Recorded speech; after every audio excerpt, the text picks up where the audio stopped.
23 juillet. Pour de nombreuses espèces animales, y compris les petits passereaux, la période de reproduction touche à sa fin. Alors que cette matinée se solde encore par une bredouille, caméra vide, je remarque sur le chemin du retour, à une trentaine de mètres, deux hippolaïs qui semblent très intéressés par un fourré touffu. Par curiosité, je m'y attarde une demi-heure pour les observer. Ces allées et venues successives au sein du même buisson confirment bien l'existence d'un nid, du moins je l'espère. J'ai pris grâce aux jumelles quelques repères dans la végétation pour faciliter ma recherche, car trouver un nid rapidement si petit dans cette friche est un véritable défi. De plus, cette approche doit se faire prudemment, car cette espèce niche près du sol, rarement au-dessus d'1,5 m. Arrivé à l'endroit calculé, pas l'ombre d'un nid. Déçu, mais afin de ne pas déranger davantage les hippolaïs, je rebrousse chemin, et là, surprise. À peine dissimulé, il est là, à 80 cm de hauteur, dans un enchevêtrement végétal, à 3 mètres du lieu initialement supposé. Ce sera ma première prise de vue, de quelques secondes à main levée. Le lendemain matin, soleil et chaleur sont de la partie. Presque un événement après cet été maussade. Dans la coupe, qui n'excède pas les 5 cm de diamètre, l'œuf a disparu. Je remarque également que parmi le trio restant, l'un d'eux est plus petit, sans aucun doute le dernier-né. Cet handicap n'est pas sans conséquences sérieuses, car les béquets déjà pas copieuses lui passent souvent sous le nez, si j'ose dire. Dans la nature, c'est ainsi, pas de place aux plus faibles. Et malheureusement pour lui, il n'y aura pas de dérogation spéciale. On voit aisément sur ces premières séquences la femelle hésitante un instant avant de venir réchauffer ses 3 oisillons. A contrario, je n'ai observé chez le mâle aucune réticence à venir les nourrir. Le petit matériel vidéo compact de 5 cm3 caché dans un feuillage factice, près du nid et piloté à bonne distance, a certes au début inquiété les hippolaïs polyglottes.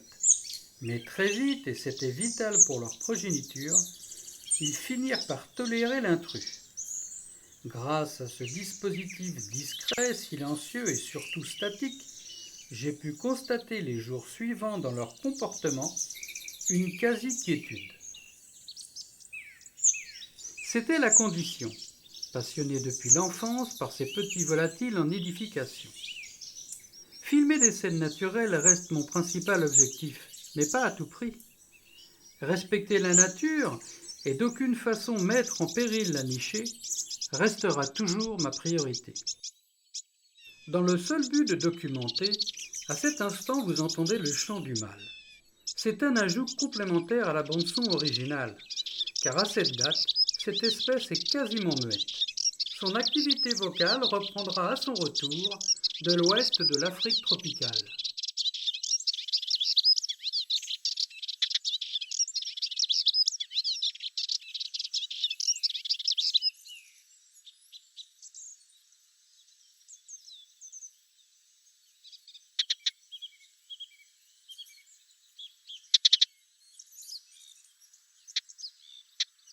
Malgré le bas âge de sa progéniture, la mère s'efface le plus souvent à l'arrivée du conjoint, pour laisser place au nourrissage. Elle profite de cette pause pouvant atteindre le quart d'heure pour s'alimenter.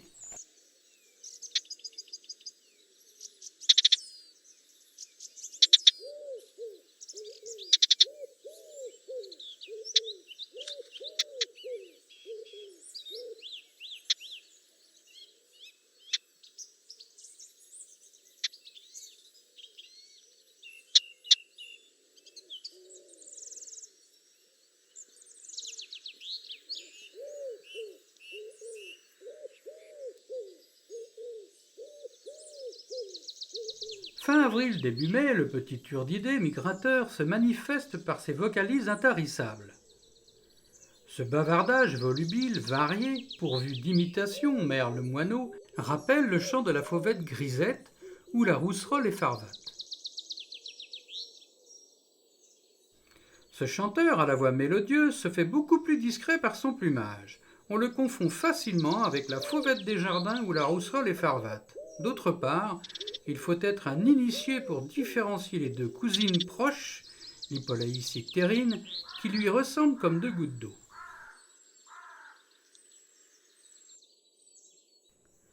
D'après les spécialistes, mais ça reste à prouver, cette espèce élèverait 2 nichés annuels.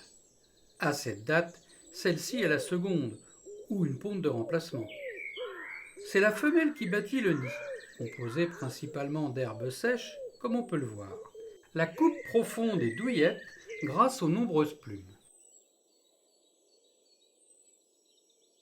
La ponte, composée généralement de 4 à 5 œufs comme celle-ci, est couvée 12 jours exclusivement et assidûment par la future mère. Pendant cette période, le mâle lui rend fréquemment visite en apportant quelques proies.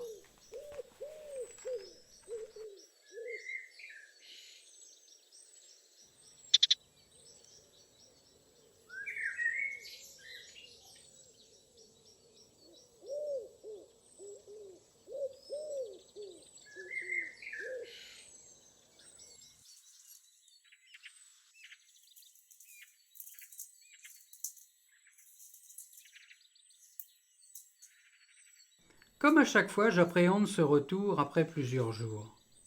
Ce matin, c'était prévisible. Le plus faible des trois n'a pas survécu à ce régime. Mais je dois avouer qu'au départ, je n'aurais pas misé 1 € sur cette couvée. L'éclosion tenait déjà du miracle. Ce nid était si mal camouflé, et j'ai une certaine expérience dans ce domaine, qu'à ma précédente intervention, je n'ai pu m'empêcher d'y ajouter quelques ronces en protection avant de quitter les lieux. Bien sûr, il faut laisser faire la nature, ne pas interagir, j'en conviens, mais à la vue des 2 petits encore au fond du berceau, je ne regrette plus rien.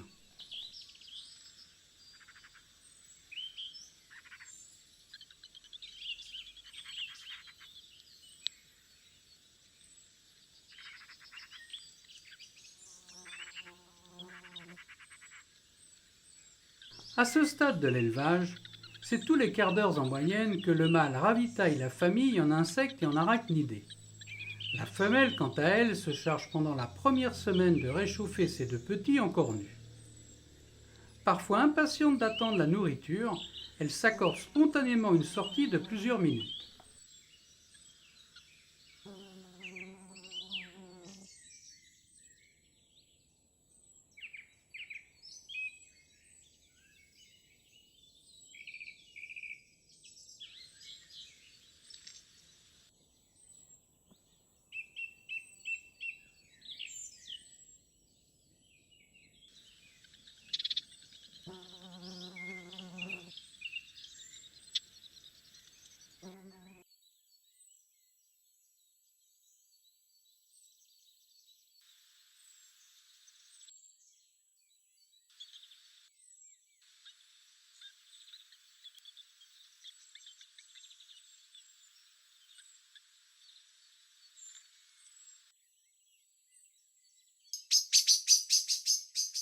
Après une semaine d'élevage, changement de programme. La mère participe désormais au nourrissage, car les 2 jeunes peuvent réguler leur température. Les rotations alimentaires sont devenues plus fréquentes pour satisfaire l'appétit insatiable des juvéniles.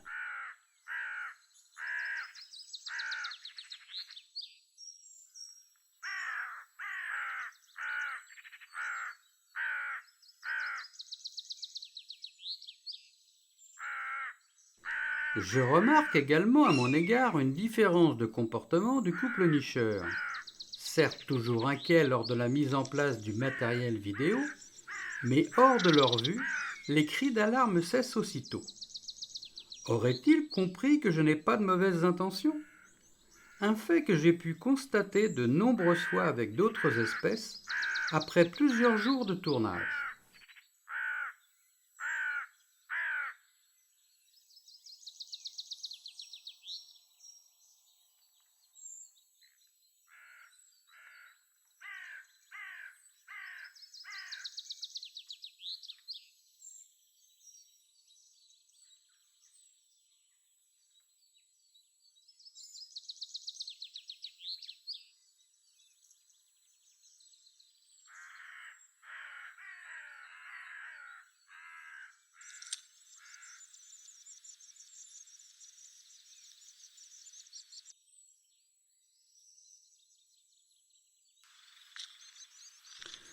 Ce matin, ils sont encore là. Je finis par croire que cette petite nichée ira à son terme. Signe de bonne santé, ils sont de plus en plus quémandeurs. Sans relâche, les parents à tour de rôle distribuent la nourriture. Dans 24 heures, voire 36 heures, ils prendront leur premier essor. C'est après une dizaine de jours environ, toujours alimentés, qu'ils seront autonomes.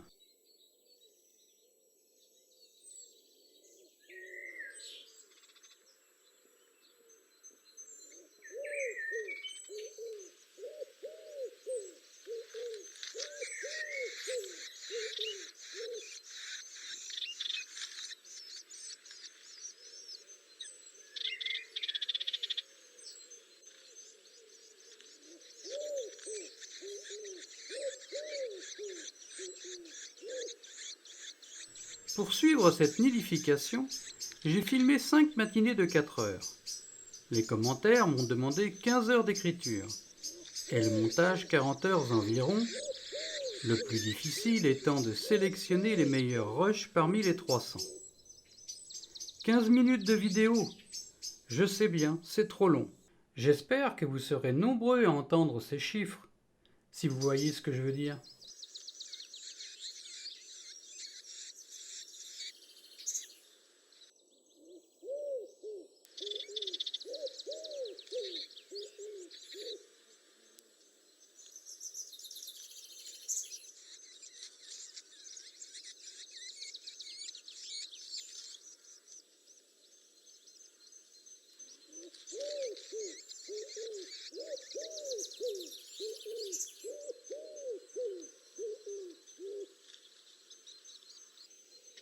Voilà, c'est ma dernière intervention. Maintenant bien emplumés, ils sont quasi prêts pour le grand saut. Je ne prendrai pas le risque de vouloir filmer leur départ, ce serait une erreur. Une sortie spontanée, sans précipitation, est préférable pour leur sécurité ainsi que les parents.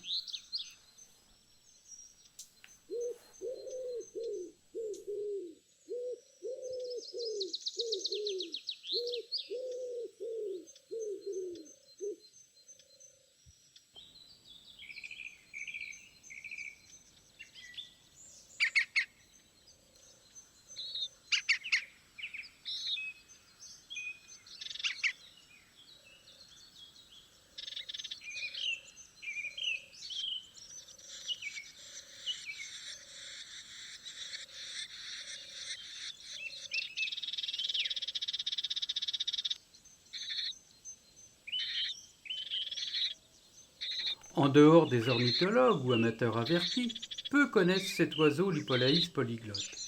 Son chant varié, semblable à d'autres, son plumage discret passe-partout, ressemblant à s'y méprendre à d'autres espèces plus connues, font qu'il passe complètement inaperçu. Trouver cette nichée en fin de saison est une opportunité que je saisis pour parler de lui. Ma vidéo vous fera peut-être découvrir ce petit passereau qui nous revient à chaque printemps pour nous faire des démonstrations à gorge déployée de son talent vocal.